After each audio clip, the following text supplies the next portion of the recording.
नमस्कार मंडळी, श्री स्वामी समर्थ. तुम्हा सर्वांचे नवीन एका व्हिडिओमध्ये खूप खूप स्वागत आहे. आज मी तुम्हाला मौनी अमावस्यानंतरचे पहिले चंद्रदर्शनाचे धार्मिक महत्त्व सांगणार आहे. 2026 सालातील मौनी अमावस्येनंतरचे पहिले चंद्रदर्शन. तिथी, वार, चंद्रदर्शनाचे धार्मिक महत्त्व. चंद्रदर्शन या दिवशी दान काय करावे, चंद्राची पूजा कशी करावी, चंद्राला अर्घ्य कसे द्यावे, त्याबद्दलची संपूर्ण माहिती मी या व्हिडिओमध्ये सांगणार आहे. त्यासाठी व्हिडिओला स्किप न करता शेवटपर्यंत नक्की पहा. व्हिडिओला लाईक करा, शेअर करा. चॅनलवर नवीन असाल तर चॅनलला नक्की सबस्क्राईब करा. हिंदू पंचांगानुसार अमावस्येनंतर जेव्हा पहिल्यांदा चंद्र दिसतो त्या दिवसाला चंद्रदर्शन म्हटले जाते. 2026 मधील चंद्रदर्शन तारीख आणि वेळ. तारीख आहे 20 जानेवारी 2026 आणि वार आहे मंगळवार. शुभ मुहूर्त आहे संध्याकाळी 5:50 ते रात्री 7:16 पर्यंत. 19 जानेवारीला प्रतिपदा आणि 20 जानेवारीला चंद्रदर्शन होईल. चंद्रदर्शनाचे धार्मिक महत्त्व.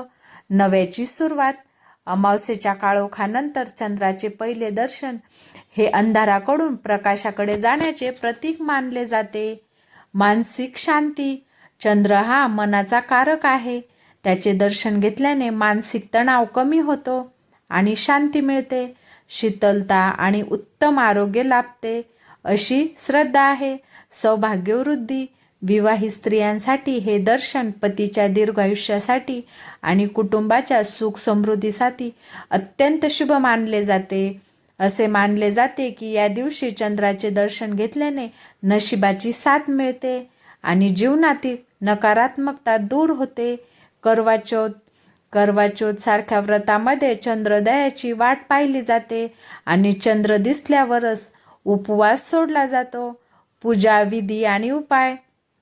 1 नंबरला आहे अर्घ्य देणे. सूर्याप्रमाणे रात्रीच्या वेळेत चंद्राला अर्घ्य देण्याची धार्मिक मान्यता आहे.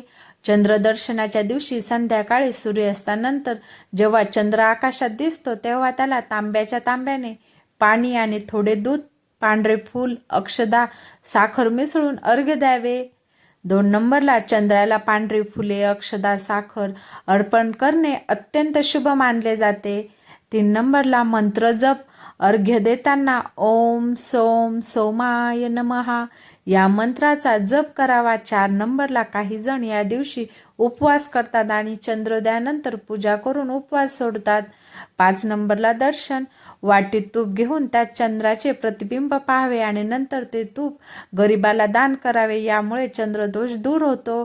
6 नंबरला पांढऱ्या वस्तूचे दान. चंद्राची स्थिती कुंडलीत भक्कम होण्यासाठी पांढऱ्या वस्तू जसं की तांदूळ, दूध, साखर दान करणे, पांढरे वस्त्र दान करणे शुभ मानले जाते. यामुळे चंद्राची कृपा आपल्यावरती अखंड राहते. काही महत्त्वाच्या गोष्टी. चंद्रदर्शन हे नेहमी सूर्यास्तानंतर थोड्या वेळासाठीच होते. त्यामुळे मुहूर्ताच्या वेळेत दर्शन घेणे अत्यंत आवश्यक आहे. ज्याच्या पत्रिकेत चंद्रदोष आहे किंवा ज्यांना मानसिक त्रास होतो त्यांच्यासाठी हा दिवस चंद्राची उपासना करण्यासाठी अत्यंत उत्तम आहे. धन्यवाद.